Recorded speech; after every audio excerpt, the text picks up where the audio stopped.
Jacqui-Lee Pryce for Shadowboxruk UK. I'm here with the lovely Savannah Marshall. Oh my days. Been a while. I know. Listen, I'm seeing you. You're doing a bit of presenting now. You're kicking people up and strangling them in the what do you call that? The octagon. I mean, who would have thought? No. I know, woman possessed. I tell you what, it's absolutely lovely to see how you're developing. Let's talk about this all-female card, March the 7th, in association with International Women's Boxing Day. I mean, gosh, how this scene has grown. I mean, phenomenal to be part of it, I'm sure. Oh, I'm just hats off to Boxer and Sky Sports for putting on another all-female bill. The last one was amazing. This one's going to be even better, and I'm just happy for female boxing. I honestly think since the last one, I think female boxing's dropped off a bit. I really, really think it has, and I don't know whether it's down to promoters, I don't know, TV, whether there's just isn't a thirst for it anymore, but I think this is what it really needs, and hopefully this injects a bit more spice into the female game again. 100%. Listen, I think it has dropped off around the world. I think the UK Boxer, Matchroom, Frank Warren's, Queensberry Promotions, I think they're really playing a part, obviously, in keeping female boxing alive and well, aren't they? Yeah, definitely. And it's like, I know you can't have a card like this every month because there isn't that many women, but even just getting the big women's fights on every other card, do you know what I mean? Still keeping it, getting women on TV slots, that sort of thing. But look, it's all good. We've got another all-female bill, so can't complain. Can't. And listen, they are. You're a bit of a veteran in the game, really. I mean, people are looking up to you, and then the next generation has kind of come through. Gosh. Thoughts on, obviously, you know Natasha Jonas probably better than you know Lauren Price, I'm guessing. But thoughts on that matchup? I think it's a lot of a close. I think the fight's a lot closer than what everyone thinks. I think people are very one-sided on Lauren because she's younger. But look, you don't get more experience in the game than Tash. Tash is for everyone. She's been around forever. And look, her timing's impeccable. Tash's timing is probably one of the best in the female game. So do not write Tash off. I have to agree with that, because here's the thing, right? You're only as good as your opponent, and we've seen, yes, both girls, Lauren and Natasha, fight some kind of mediocre, no disrespect, mediocre fighters and put them away, but we've also seen them kind of step up, and I think this fight is particularly intriguing because they both come from that GB setup, they're both Olympians, and like you say, I think it's quite a difficult one to call, isn't it? Yeah, it really is. It really, really is. And the thing is with Tash, look, I fell victim to it. I thought Tash might have struggled her last fight, and she didn't. She absolutely annihilated her, and there's just no sign of aging with Tash. And I think that's what a lot of people are banking on with Lauren, because Lauren's younger, she's hungrier. But look, Tash has beat everyone. Well, look what she's won. 3 division world champion or whatever she is. And there's a reason Lauren's calling her out, and Lauren wants that name because Tash is a legend. Do you know what I think is one of the most phenomenal things, and we don't really want to harp on about age, but we kind of really have to in respect of Natasha, because she has been through a lot of years of training, and I think that's what makes it even more amazing that she's still at this top level competing and literally having people thinking, oh, I'm not sure. Oh, definitely. Tasha's what, 10, I don't know what, she's 8 years older than me, and I'm falling apart. I won't be going when I'm 40. Be lucky when I'm going when I'm 35, never mind 40. So, and who can say 40-year-old is still at the top of the game? Are you slightly sad that you weren't part of this card, or are you kind of the type of person that what's for me is for me?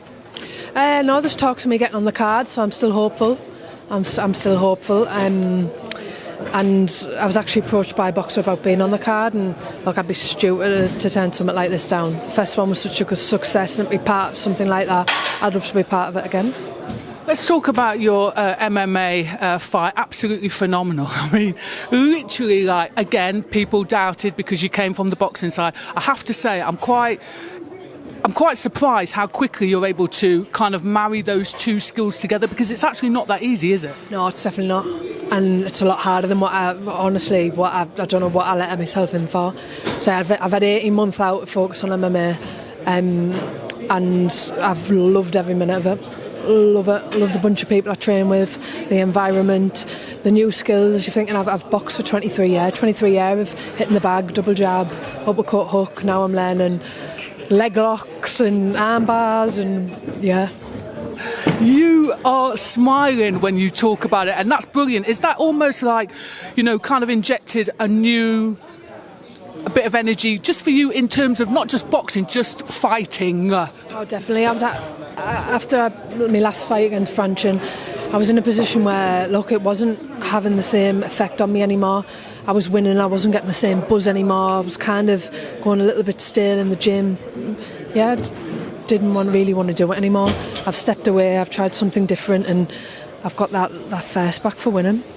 I kind of got that feeling that from interviews that I've seen that you'd sort of said, you know what, it's the same people, the same faces, and actually by stepping away, it's kind of give you a little breather, and then you've come back and look what's happened in the UK female boxing scene. So in some respects, it's kind of worked out for you, hasn't it? Oh yeah, definitely. And like I said, I was approached to be on this card, and it's another all-female bill, like Royal Albert Hall. And not only that, one of my only regrets, apart from not winning, when I boxed Clarissa, was everyone was coming out with their little dance routines, and look, that's not me. I'm not a TikToker. But I wish I'd have just reached out and got Sky and Boxer to reach out to Annie Lennox, and I'd have asked Annie Lennox to walk me in. I got on this bill.